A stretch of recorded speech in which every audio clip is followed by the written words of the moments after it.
Join me for the pledge. I pledge Allegiance to the flag of the United States of America and to the republic for which it stands, one nation, under God, indivisible, with liberty and justice for all. Thank you. The first thing on our agenda is to approve the consent agenda. That includes the 5 items that were in your packet: the MPS communications plan, the 504 manual, which Mr. Reed will be talking to us about a little bit later, legal agreement with Big Pharma, a fund balance letter, which was sent to us from the Attorney General, I believe, and the 25-26 substitute teachers list. So moved. Second. It's been moved and seconded. Is there any discussion? Can we just clarify to people as what Big Pharma is? You want to spit that out? Yeah, there's been a long-standing lawsuit going on with Big Pharma related to insulin and generic drugs being overpriced and price gouging going on. And once that, I think it was a class action lawsuit, was settled, now people have an opportunity to put in a claim that would qualify. And since we're on level pay insurance for the last 2 years, we qualify to try to make a claim to get some of those dollars back in the district. And this is a legal representative group that basically for a 5% charge for their legal services, they help us get it if we qualify for any of it, and remains to be seen. We don't have to pay anything out to join, so it can only be advantageous to us. Unless any lawsuit, the lawyers will take their portion off the top and send the rest of us over to us. So we don't have to do any litigation or any heavy lifting. We just had to apply as a district. Anybody listening at home or reading this later just sees Big Pharma and we get it. It's a good point for clarification. Any other discussion? All those in favor of the consent agenda, please say aye. Aye. Any opposed? Abstaining? Next, we're going to look at our financials and approve them. The financials are amended to $956,810.32. There was an incorrection in the print of the original number. So moved. Second. All those in favor of approval of the financial reports and the October bills totaling just shy of $1 million, please say aye. Aye. Any abstaining or need to recuse? Next, we will look to approve minutes from our last meeting of October 14th, 2025. So move. I'll second. It's been moved by Mr. Carroll, seconded by Mrs. Green. All those in favor, please say aye. Aye. Any abstaining? Next, we need to adopt the agenda for the remainder of the meeting. We will also add public comment underneath the Ag FFA spotlight briefly. That was just left off our agenda tonight. There generally aren't public comments, but we want to make sure we give people an opportunity to say. All other things will be as printed. Move we accept the agenda with a modification. And we will also not have Matt Reich under D. Mr. Reich from Raymond James, our financial group, is ill and cannot make it tonight.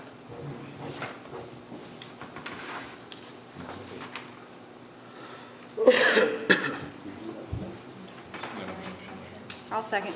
Harry motioned and Mrs. Green again. All those in favor of approving of the agenda as printed with the revisions, please say aye. Aye. Any abstaining or recusing or against? All right. We will now turn it over to the Ag and FFA program. Thank you, ladies and gentlemen, for waiting so patiently in the back.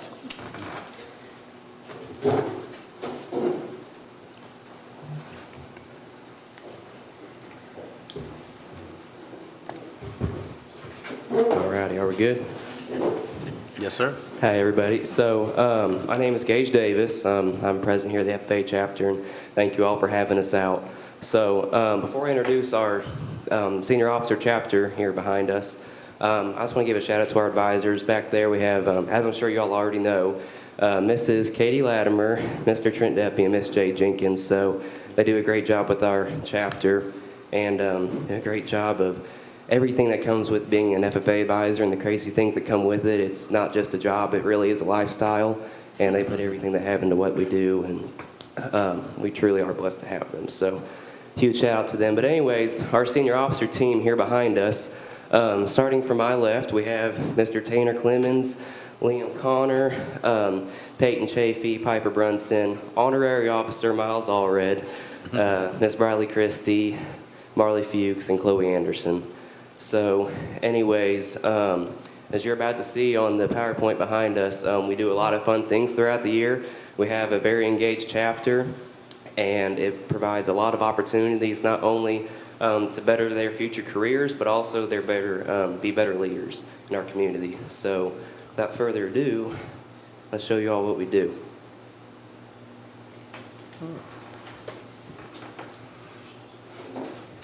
I'm going to talk, my name's Liam Connor, like Gage said. I'm going to talk a little bit about our courses that were offered. Our introductory classes, which is Ag 1 and Ag 2. Those are mainly for freshmen and sophomores. They learn really what it is to be an FFA member. They learn the creed, they get their jacket. We also have Ag Business, so if people who are taking our classes want to pursue a math credit, they can take that. We have Landscape, which they can learn how to create landscapes, and that also ties into gardening. Veterinary Science, we learn a lot about what it is to be a vet, and right now we're talking about how to run a horse facility. Ag Leadership, which is all of the people that you see here are in this class. We plan our FFA activities as well as discuss meetings. Conservation, that class allows members who take that to get their hunter safety degree or hunter safety certification. Greenhouse, the students in there can grow all sorts of plants, and at the end of the year they have a plant sale that further benefits our chapter. Ag Construction and Ag Machinery, which is led by Mr. Deppy. They work on all sorts of stuff from small engines to actually working on constructions. Food Science, they cook and learn all sorts of things. They learn about the grades of meat, the cuts of meat, as well as making all sorts of food. Floral Design, people who are wanting to be florists or just interested in that sorts of stuff, they can learn that. In our Advanced Animal Science, they can learn about the types of breeds, the types of animals, and really get a hands-on with the animals.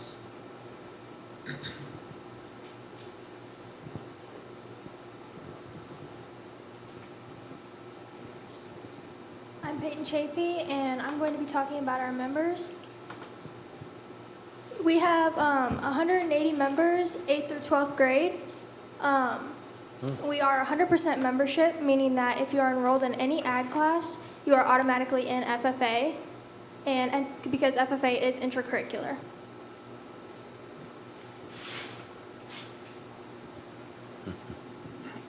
So like Gage said earlier, we are the senior officers, but we do have 12 junior officers. And so what the junior officers do is they work along with us to help plan and prepare meetings. And us as senior officers, it is our job to not only plan, but also help mentor the junior officers to become future officers. Through FFA, our members get to be a part of a lot of different activities and participate in those. During the springtime, we go to contests, and so they can do like LDEs where they get up and like do public speaking, or CDEs where it's actually like career development events. They get to go to national convention, which Miles is going to talk here about a little bit. We have barn warming, which is like a dance just for FFA members. They get to participate in county and district fairs and the state fair. We have monthly meetings every month where we do activities and help connect with members of our chapter. Little Lumpers, which is one of my favorites, we take second graders out and take them fishing. There's a public speaking academy. FFA week, we do lots of FFA related events. FFA camp, we have a trap shooting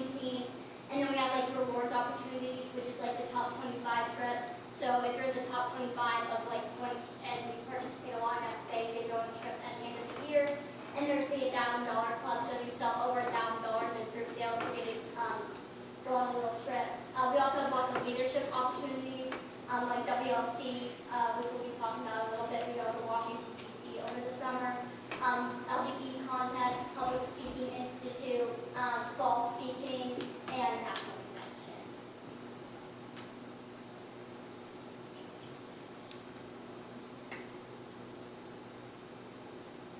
Those are just pictures of the stuff we do. So national convention, we just got back actually. We went 2 weeks ago, and we went to multiple ag businesses like Busch Stadium, toured there, went to Stuffy Farms, and then we also went to 3 leadership conferences. I listened to the Secretary of Ag speak at it, and we also learned a lot and went to expos and got to speak to multiple businesses in the nation.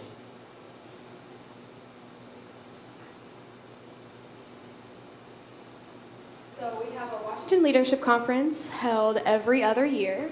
It's a week long, again held in Washington, D.C., and we had 7 students attend this leadership conference. We attended several leadership sessions, which these sessions helped us grow our service project that we took back home with us this year. We toured many monuments. We met with our Missouri legislator, which was pretty cool. And we also met several FFA members from all over the country, even from the states of Hawaii, Puerto Rico, Alaska. Overall, it was a really fun conference. I would recommend going to it if your child's interested in going. So once a year, we hold the Veterans Day Assembly, which is a way to honor our veterans and thank them for their service. That is actually coming up this Friday. And so what we do is they come in, we serve them breakfast made by Skills USA. We kind of talk to them, get to interact with them before bringing them in the gym and actually honoring them. We read their name, say what part of the National Guard they are in, and just read a couple poems, and overall just celebrate them and what they have given our country.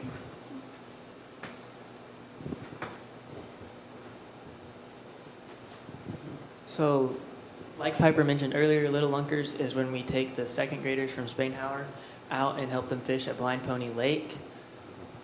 We do 2 groups. We have a morning group and an afternoon group, and it's pretty much just trying to help them have fun and learn to fish.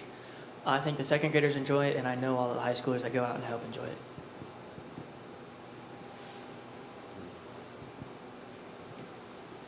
So one of the big things at FFA, is the animals and the crops. So every year we have a bunch of exhibitors who show at the state level. This year we had over 130 projects entered in the state fair as a whole, and we received several awards, including the FFA Overall Livestock Director Sweepstakes Award, Best FFA Livestock, and the Governor's Mike Kehoe Award, which is pretty cool given our exhibitors start on their projects. They'll probably be starting on them right now, growing them, feeding them, taking care of them, getting them ready for the state fair in August.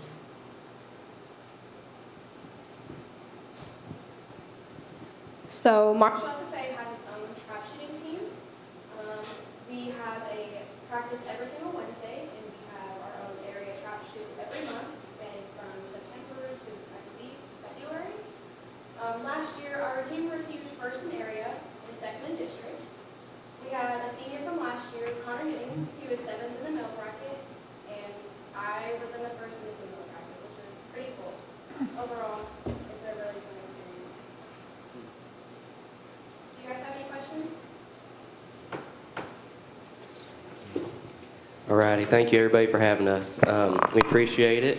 And if you have an opportunity, I just encourage you all to support an FFA member. So even as we leave FFA, it's a great opportunity to build leadership and career skills that will benefit them for the rest of their life. So thank you all.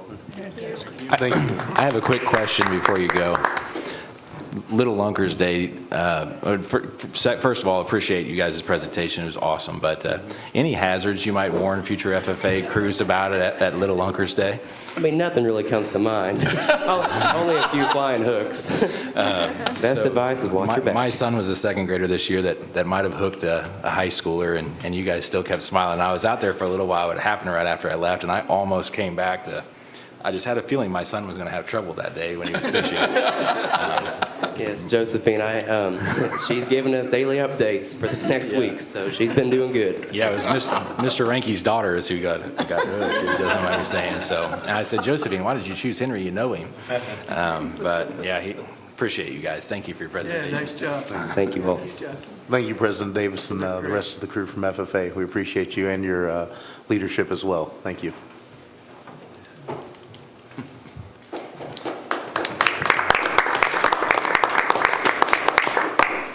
As they leave, I'm going to let Mr. Reed start coming up, and I'm going to pause to see if anybody has a public comment tonight.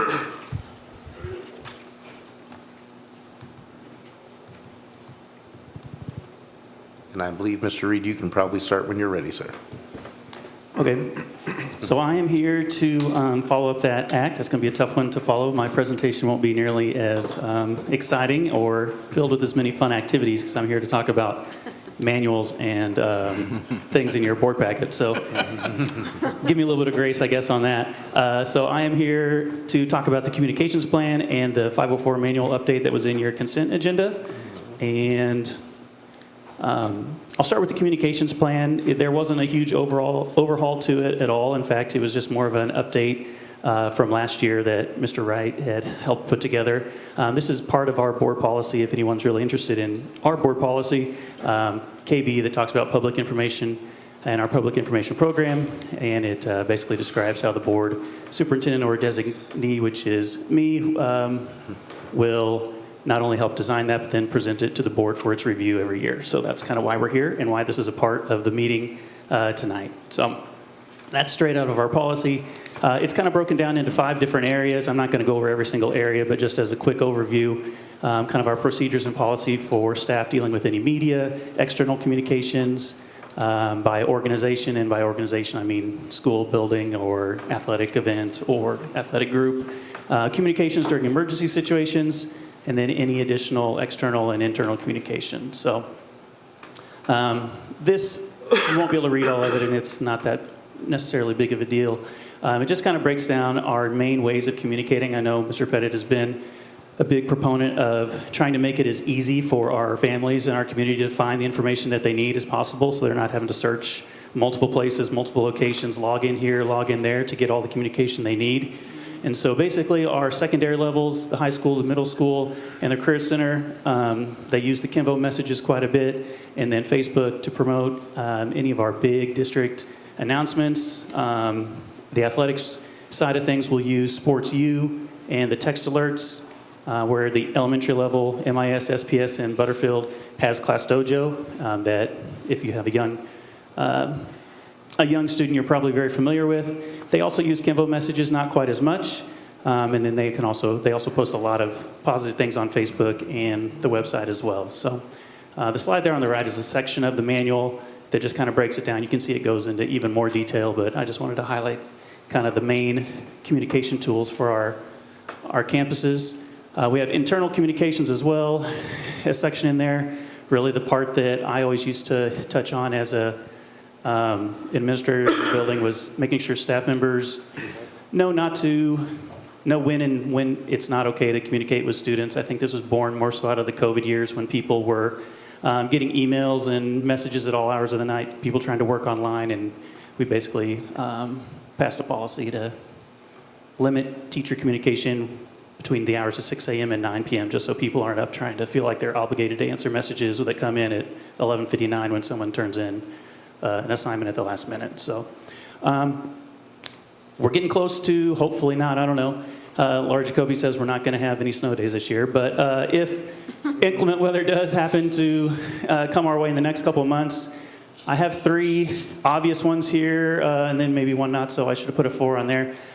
Ways that if you're a family at home or someone watching this, to find out all the information that you need. Number one, the website, Mr. Pettit will get a hold of me, and then I will make a giant banner on the website anytime we have inclement weather and school is going to be out of session. I'll make it so it just displays right there in the middle of the homepage. As soon as you go to the website, you won't have to click on anything. It'll be right there, staring you in the face as soon as you log on to marshallschools.com. Facebook will post everything on the secondary and the elementary and the Career Center Facebook pages as well. And then Kinvo and Class Dojo, the building administrators will probably push that out on their side as well.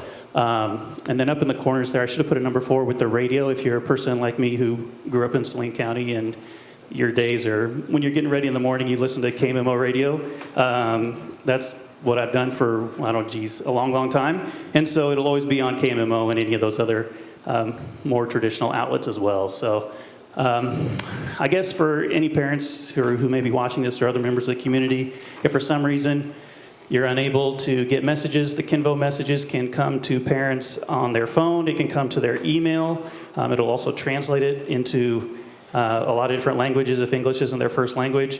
So I guess my advice to them would be if for some reason you don't know how to get that, or you don't know if you are signed up for it, or you haven't been receiving any messages, just contact your school building and talk to one of the secretaries there, and they can get you signed up, or maybe your email address isn't accurate, or if it's changed, just make sure you communicate with them so that you can get all those announcements if they happen over the next couple months. So. Mr. Reed, would you be putting up AMI information on there as well? I mean, I know that students always want to hear closure and there's nothing else to do, but I know we use our 5 AMI days usually first, so would that show up on there as well? Yeah, I will, yeah, I would definitely put that on there as well whenever there's, on Facebook or on the website. I'll include that as part of the announcement so the students know whether it's a day that they're responsible for doing something or if it's just a snow day when they get to relax and have fun. So, Thank you. That's a good question. Okay, so that was my part of the communications manual. The second part, one of my other roles in the district this year is as the 504 coordinator. We did some more heavy-duty changes to our manual there. Our previous manual, if I am remembering correctly, was a 2013 version, so it's been a while since it's been updated. That doesn't mean that it was necessarily ineffective or negative in any way, but it just had been a while since it had been updated, and it was pretty lengthy. It had a lot of the actual law, and it had a lot of the terminology and the definitions. So it was 137 pages. And if you've ever need something to really read, I've got 137 pages of a 504 manual that I can provide for you. So I've cut it down to 25. And honestly, I took the best pieces out of it. A lot of the procedures and a lot of the policies that we were already using. And I just kind of tried to drill down to the things that are the most pertinent and things that I use quite a bit. We're hoping that some of the forms in there are a little more user-friendly and a little bit better formatted. You'll see I have an example here on the next slide. It was just kind of clunky sometimes to try to send that to parents or print it or use it. It just didn't always work the best. And so the new manual, like I said, is 25 pages. It's kind of a combination of the previous one. And then it's another resource and a PD session that myself and Renee Mullins were a part of last year from the CASE, the Council of Administrators of Special Education.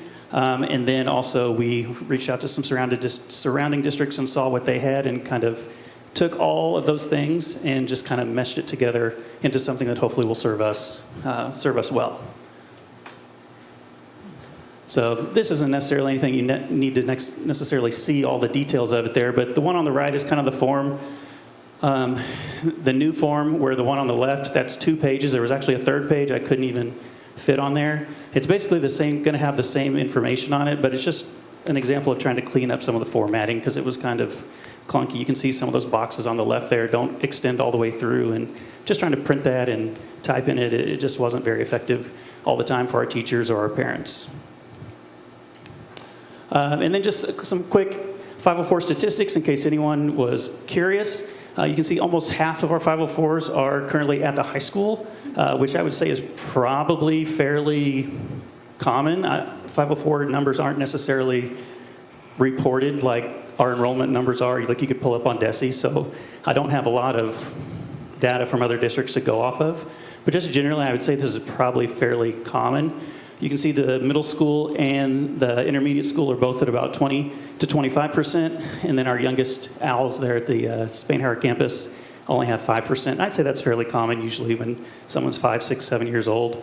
504s don't quite come into play. The academic rigor isn't quite there quite as much. You're still just growing up and growing as a young person. So I believe we have 90, right at in between 85 and 90 in the district currently. And then I believe this is my last slide, just kind of some goals and just an update on kind of how this position has gone so far for me this year. So far I've had 15 different parent referrals come in throughout this year, most of them at the beginning of the year. I had 1 staff referral. We've had 5 transfers from students who have moved in and 1 student who left and then came back. And then my goals for the rest of the year for the position for 504 part of it, just to build consistency. I think one of Mr. Pettit's main goals with this position for me was to, that's okay, was to get some consistency where there's one person across the district who's handling all of this, so it's not 4 different buildings or 4 or 5 different individuals all trying to do it on their own. It's one person, so hopefully provide a little more consistency. Not that anyone is doing anything incorrectly by any stretch of the imagination, but just to have a consistent way that we're doing things and having it all applied all the way from kindergarten all the way up to seniors. Just to maintain that communication with staff who are going to be implementing all of these, obviously administrators who are helping make sure things are implemented, and parents. And then after I get through all our waves of new referrals, it'll be focusing on those kids who are going to be transitioning from one building to another, and any of them that are up for reevaluation, which is typically every few years. And then just stay up to date on any current trends. I've learned a lot this year. Reading the 100 and whatever page manual, I've learned a lot. Talking to our legal team and talking to Renee and Mr. Pettit and a lot of individuals. So just to stay up to date on everything to make sure that we're supporting all our kids with 504s. So that's all I have in my presentation. If y'all have any questions. Thank you, Mr. Reed. And the manual was a lot shorter read.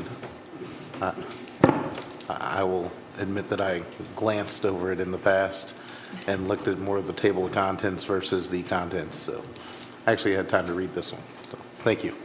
Next, we'll have our Deputy Superintendent. I'll let Mr. Rinke make his way up towards the podium and microphone. All right, thank you very much. First, I'd like to take this opportunity to wish everybody happy Veterans Day and to thank all our veterans out there, everybody watching. We really appreciate your service. Moving forward with my presentation, don't have a lot. It's really an extension of a lot of information from last month. Last month we talked about Peak Middle School, getting in a good direction with that, some HVAC, just a lot of facility work that we need to work on in the district. So tonight, I have a few things on the agenda that I am going to recommend to the board.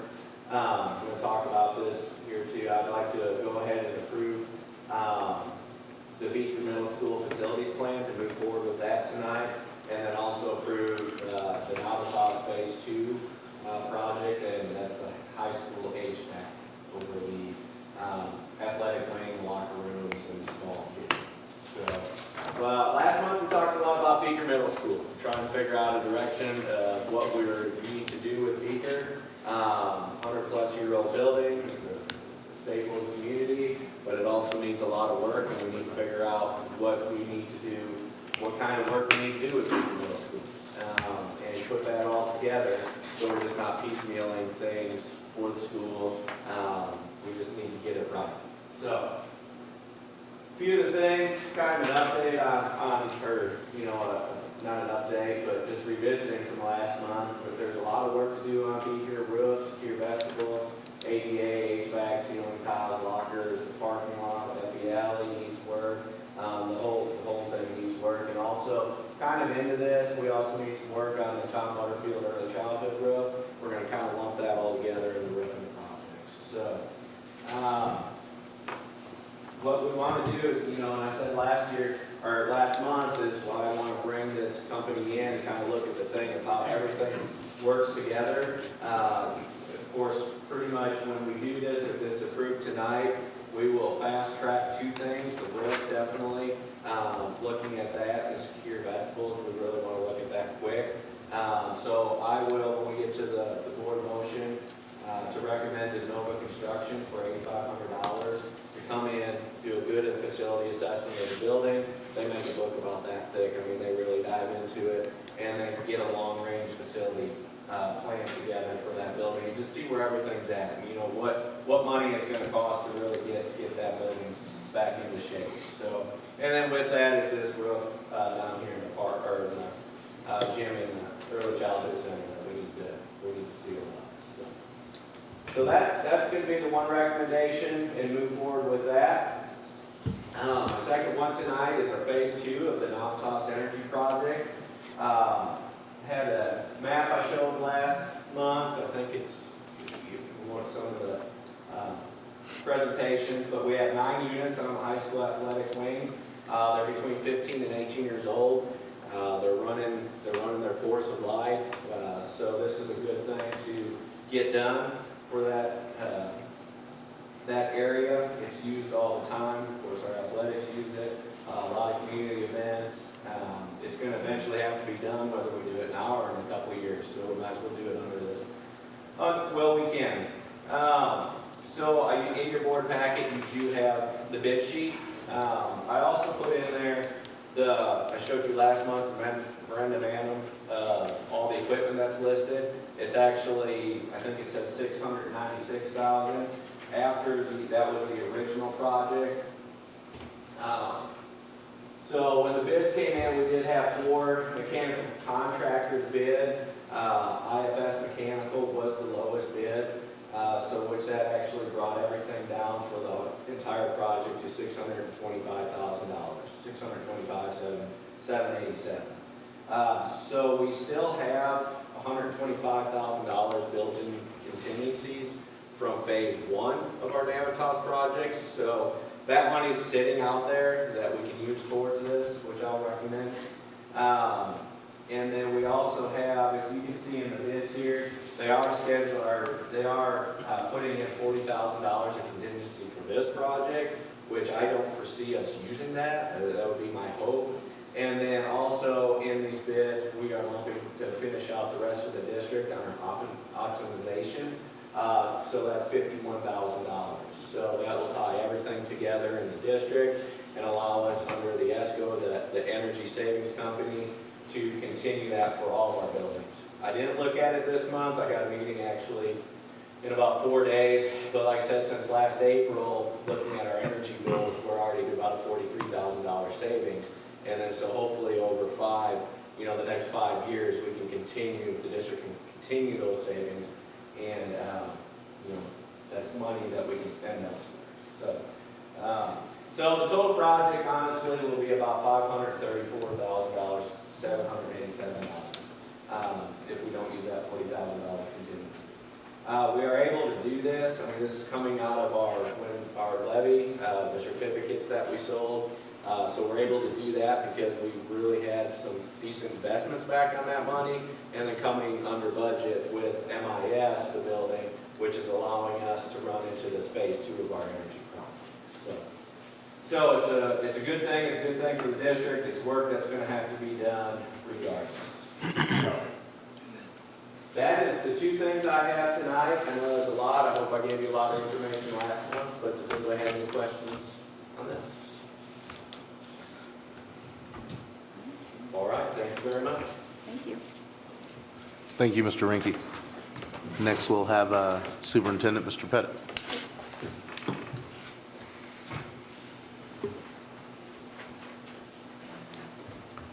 I have a very fast report for you all tonight. I know we've covered a lot of things that are, some are exciting and some are less than exciting. I want to first also say Happy Veterans Day to all of our Veterans Day. We had a nice program at the Knights of Columbus this morning, a nice program coming up this Friday, and encourage you all, if you're available, to come see that at the high school this Friday. They do a really good job.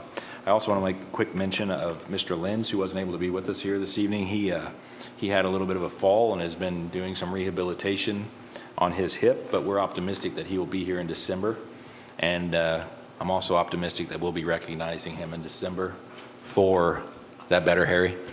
I'm also optimistic that Turn him up, he's not talking loud enough. I'm also optimistic that in Thank you. December, we might be able to recognize Jack, as MSBA and Mayor are preparing to do so as the oldest active member in the state of Missouri. So that's pretty exciting, and I told Jack about that this evening when I went to visit him. So Good for him. he's looking forward to that. Mr. Reed, I also want to thank him for all the work he's been doing. We created that position to alleviate some of the 504 work that we had on our counselor's plate. He's done a phenomenal job, and I do love the consistency that he's brought to it. And I appreciate the less pages in that manual. He's done a good job with all of that. With that said, we'll jump into just a few things, and I'm going to jump around per the norm for my November report. But again, I only have just a few things. One of the things in your action items tonight will be the tractor mower that we've been discussing for a little while. We've brought to you 3 bids tonight, and I'll be recommending the lowest of the 3. Kubota and John Deere both bid here locally. Mahindra was from Higginsville. And you can see the prices of those machines. Those machines include everything for front and rear angled blades for snow removal and loading. And then it also includes a 14-foot finish mower, which is going to really reduce the labor hours that we spend just mowing grass. And I'm optimistic that's going to really help us with our labor hours to just really raise the bar, I guess, on what our campuses look like. We have just been keeping our heads above water mowing that grass. We have less campuses now, and I think this machine will mow all the wide open spaces in 1 8-hour day a week is what we think based on the specs.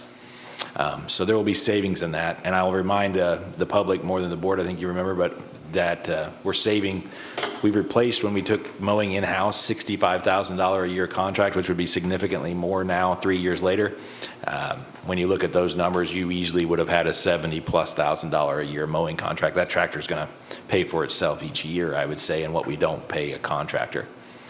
We also have, I don't think that came through your financials this month, you'll see some vehicles for around $20,000 next year. That's upgrading vehicles that we currently have.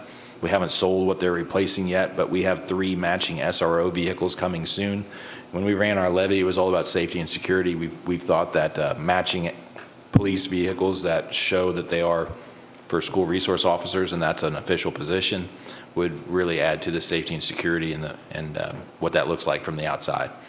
There's only 1 vehicle left to replace in our entire fleet. We've been working on this for a few years as we could.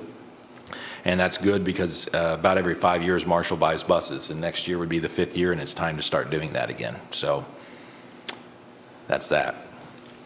This is unusual. Learning curve, never stop learning, they say, right? So we have a state mandated minimum tax levy that we set in the state of Missouri, which is $275. As a district, our tax rate was set per state law and district policy at $3.36 in August. And with the guidance of Raymond James, who's our financial advisors, we split that up the way you see on the right-hand side. We put $250, and I am rounding, $250 in Fund 1, and we put 86 cents in Fund 4. That goes through the state auditor and was approved. But DESE, the Department of Elementary and Secondary Ed, did not like that we did not keep the minimum in Fund 1. Never been in that situation to realize that they cared how we split it up.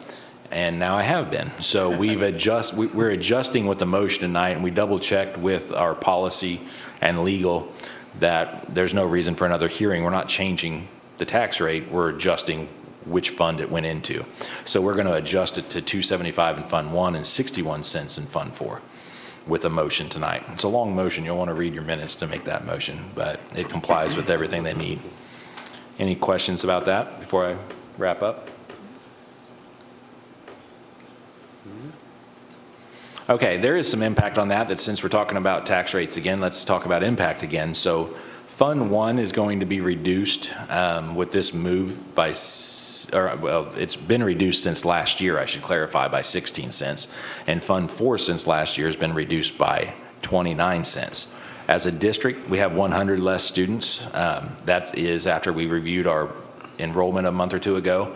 That's because our youngest grades, our primary grades, are smaller, and we've seen that trend since pre-COVID, that we have smaller class sizes in elementary. Though we have bigger class sizes in high school, these things impact us in the following ways. Well, for one, that funding gap we have, that 1.6 million, we've been building our reserves and building our savings through Fund 4, and because of the levy, we've been able to put more into Fund 4 than we have for a long, long time. We're reducing it quite a bit here. That's going to make it harder to close that gap, which is not part of what I anticipated, right? The 45-cent rollback that we have this year, plus the less students, all those things impact our ability to close that gap. And one thing that we've discussed, we have made some investments in the last few years, and if we withdrew all of them, that would flush up that deficit, but it's really a Band-Aid, not a solution. So I'm just going to say this most important part on the right-hand side here, and I want everybody to understand it. Your most expensive cost in district finance is your personnel.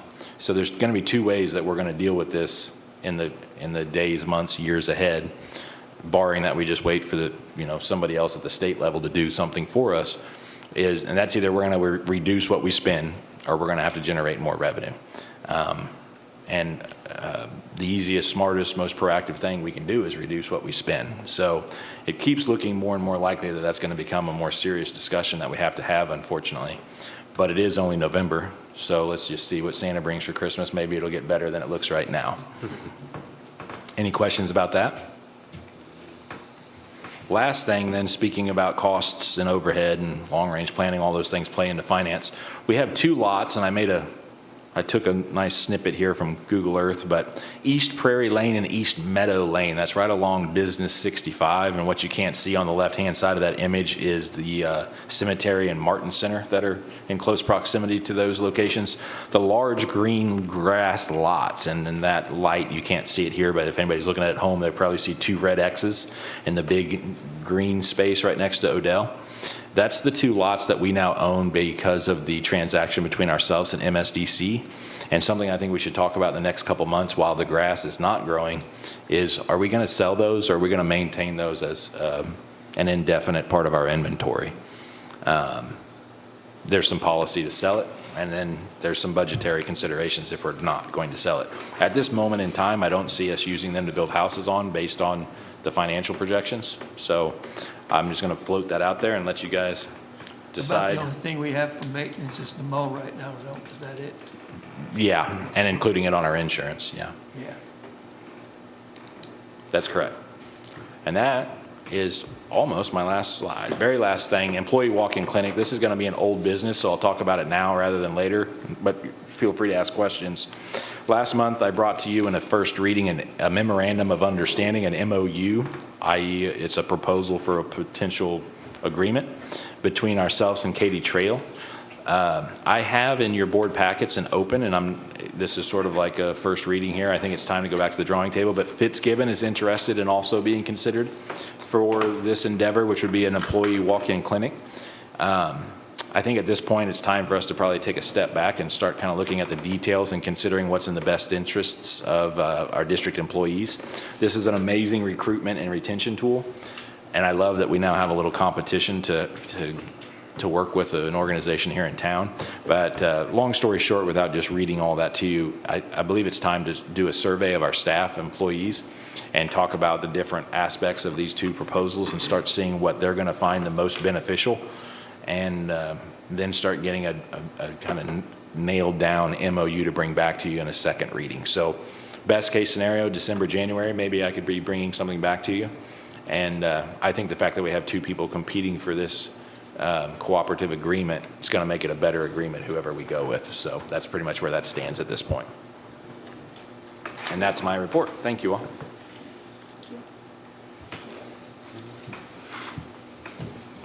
Thank you, Mr. Pettit. Going down, the next item on our agenda is old business. As Mr. Pettit just kind of outlined, we had the MOU that we've talked about and seen from Katy Trail, and also in your packets was the MOU submitted by Fitzgibbon. As he said, we can kind of hold off on these at this time to kind of wait for some more details to come back to us and other input from our staff in the district to see which way they would be leaning towards, and to flesh out the details, of course, of the MOU for the advantageous, to be more advantageous for us as a district, and also with our community partners that we're going to be partnering with as well. So, does anyone have anything they want to add on that before we move down to new business? All right. So the first thing under new business is to adjust the tax rate. That is going to move funds from Fund 4 to Fund 1. I am going to read the motion because it has to be particular. So we're going to adjust the tax rate by .2422, adjusting those funds from Fund 4 to Fund 1 per DESI mandate. And this is outlined, as Mr. Pettit outlined that in his report, to raise Fund 1 back to 2.75, and then that'll decrease Fund 4 down to, I think, around .61, with some change on the backside of that. So moved. Second. It's been moved and seconded. Glad nobody made me read that again to make sure I was going to say that correctly. Does anybody have any questions about that? As I said, this is a DESI mandate, so we have little choice of how we actually proceed with this, but we do have some choice still here a little bit. So, all those in favor, please say aye. Aye. Any opposed? Abstaining? Next, we need to approve the Marshall School Board election, Marshall Board of Education election date. That is going to be December 9th through 30th. That is pretty standard throughout the state. As far as that timeline goes, I believe up for election this year would be Mrs. Green, Mr. Lenz, and Mr. Smith. So there would be 3 seats open on the board for contention this year. And of course, the filing dates will be the 9th through the 30th, and there'll be some other information that we'll talk about in our December meeting and also post to the website as to when you can come in, because of course those are also holiday times for the district, and when you can come in and file and turn in paperwork if you're interested after the school district goes on break. So moved. It's been moved by Mrs. Green, seconded by Mrs. Staley. All those in favor of the election dates as outlined, please say aye. Aye. Any opposed? Moving down to a motion to purchase a tractor for the district. This tractor does come with the 14-foot mowing unit behind it as well. The low bid for us was from Kubota for $71,300.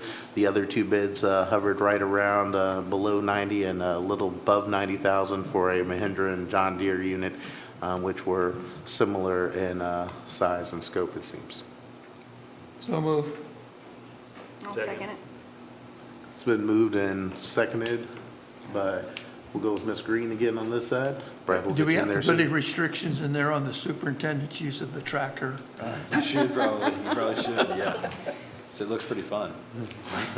He's looking forward to that. Not until he increases our liability with the problem in the district at this point. So he's been doing all right mowing so far. So we'll keep on. If he wants to get on there on a Saturday, I won't. He's a salaried employee. If he wants to give us a little free labor on the weekend, I won't push him away. Sounds like a good Saturday. We appreciate the fact that he enjoys doing it. Call question. All right. All those in favor, please say aye. Aye. Any opposed or need to recuse themselves for any other business dealings with them? All right. Next, moving down to Mr. Rinke's Navitas bid, and where he's requesting us to look at $625,000 worth of HVAC to go into the high school. When the gym was renovated, this was about the only thing that was left in the gym that wasn't touched, and we knew at that time that it was going to need to be touched in the next few upcoming years. We are still looking at using some of our Navitas money to offset some of that cost, which was our energy conservation group that we worked with across the district to reduce some of our cost. And that would bring us to pretty much about a $500,000 project out of this. So moved. Second. It's been moved by Mr. Shepherd, seconded by Mrs. Green. All those in favor, please say aye. Aye. Any opposed? I'm really excited that the district is going to be pretty new throughout in a lot of ways, and we should be on some good maintenance schedules and not have to replace a lot of things, hopefully long-term mechanically wise. I know that there's still some issues that Beaker will hear about, but in our other buildings, we should probably be in pretty decent shape. So, and our last motion is to talk to the DeNova Construction Company to basically do a finding on Beaker Middle School for us to come back with long-range planning and give us some guidance about what we could do with that building and make it more efficient and moving into our next few years with that building. And that is for $8,500. So moved. Second. It's been moved by Mrs. Staley and seconded by Mr. Shepherd. All those in favor, please say aye. Aye. Any opposed? Any abstain? All right.